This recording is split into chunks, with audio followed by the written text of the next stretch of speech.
राजा जनक ने सीता स्वयंवर में अयोध्या नरेश दशरथ को निमंत्रण क्यों नहीं भेजा?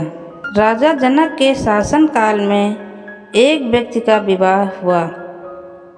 जब वह पहली बार सज संवर कर ससुराल के लिए चला तो रास्ते में चलते चलते एक जगह उसको दलदल मिला जिसमें एक गाय फंसी हुई थी जो लगभग मरने के कगार पर थी।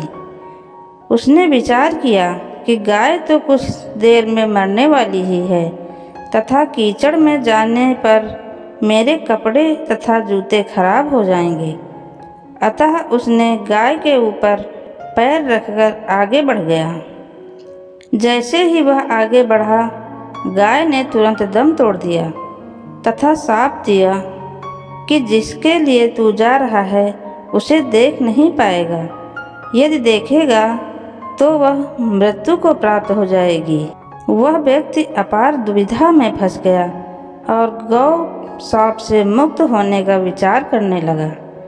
ससुराल पहुंचकर वह दरवाजे के बाहर घर की ओर पीठ करके बैठ गया और वह विचार कर रहा था कि यदि पत्नी पर नज़र पड़ी तो अनिष्ट नहीं हो जाए।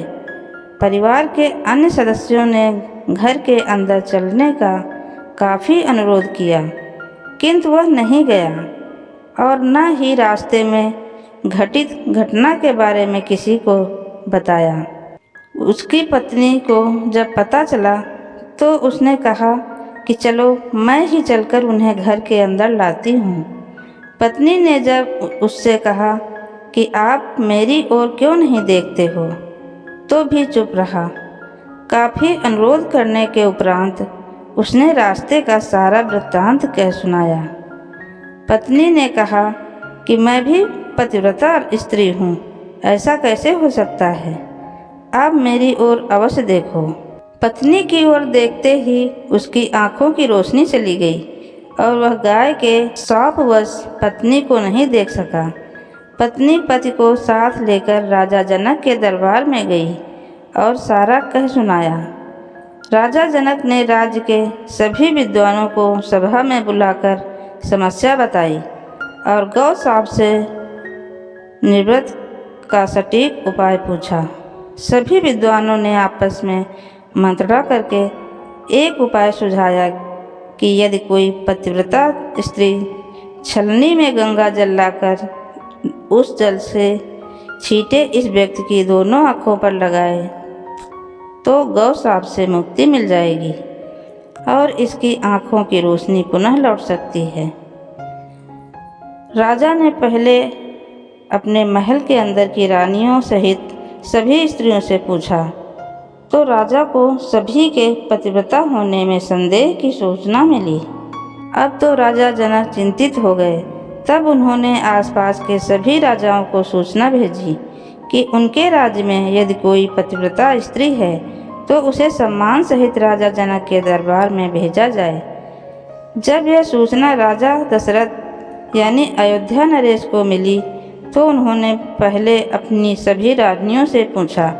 प्रत्येक रानी का तो यही उत्तर था कि राजमहल में तो क्या, आप राज्य की किसी भी महिला, यहाँ तक कि झाड़ू लगाने वाली, जो कि उस समय अपने कार्यों के कारण सबसे निम्न श्रेणी की मानी जाती थी, से भी पूछेंगे तो उसे भी पतिव्रता पाएंगे। राजा दशरथ को इस समय अपने राज्य की सभी महिलाओं पर आश्चर्य हुआ और उसने राज्य की सबसे निम्न मानी जाने वाली सफाई वाली को बुलाया और उसके पतिव्रता होने के बारे में पूछा। उस महिला ने स्वीकृति में गर्दन हिला दी। तब राजा ने यह दिखाने के लिए कि अयोध्या का राज्य सबसे उत्तम है, उस महिला को ही राज सम्मान के साथ जनकपुर को भेज दिया। राजा जनक ने उस महिला का पूर्ण राजसी ठाट बाट से सम्मान किया और उसे समस्या बताई। महिला ने कार्य करने की स्वीकृति दे दी। महिला छलनी लेकर गंगा किनारे गई और प्रार्थना की कि हे गंगा माता, यदि मैं पूर्ण पतिव्रता हूँ तो गंगा जल की एक बूंद भी नीचे नहीं गिरनी चाहिए। प्रार्थना करके उसने गंगा जल में छलनी में पूरा भर लिया और पाया कि जल की एक बूंद भी नीचे नहीं गिरी। तब उसने यह सोचकर कि यह पवित्र गंगा जल कहीं रास्ते में छलक कर नीचे नहीं गिर जाए, उसने थोड़ा सा गंगा जल नदी में गिरा दिया और पानी से भरी छलनी को लेकर राज दरबार में चली आई। राजा और राज दरबार में उपस्थित सभी नर नारी यह दृश्य देख आश्चर्यचकित रह गए तथा उस महिला को भी उस व्यक्ति की आंखों पर छींटे मारने का अनुरोध किया और पूर्ण राज सम्मान देकर काफ़ी पारितोषिक किया। जब उस महिला ने अपने राज्य को वापस जाने की अनुमति मांगी तो राजा जनक ने अनुमति देते हुए जिज्ञासावश उस महिला से उसकी जाति के बारे में पूछा। महिला द्वारा बताए जाने पर राजा आश्चर्यचकित रह गए। सीता स्वयंवर के समय यह विचार कर कि जिस राज्य की सफाई करने वाली इतनी पतिव्रता हो सकती है तो उसका पति कितना शक्तिशाली होगा। यदि राजा दशरथ ने उसी प्रकार के किसी व्यक्ति को स्वयंवर में भेज दिया तो वह तो धनुष को आसानी से संधान कर सकेगा और कहीं राजकुमारी किसी निम्न श्रेणी के व्यक्ति को न वर ले। अयोध्या नरेश को राजा जनक ने निमंत्रण नहीं भेजा, किंतु विधाता की लेखनी को कौन मिटा सकता है।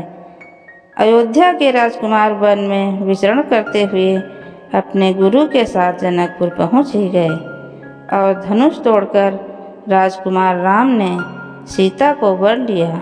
कहानी अंत तक सुनने के लिए आपको दिल से धन्यवाद। अगर वीडियो आपको अच्छी लगे तो वीडियो को लाइक करें और हमारे चैनल को सब्सक्राइब करें। कमेंट में जय श्री राम लिखना न भूलें।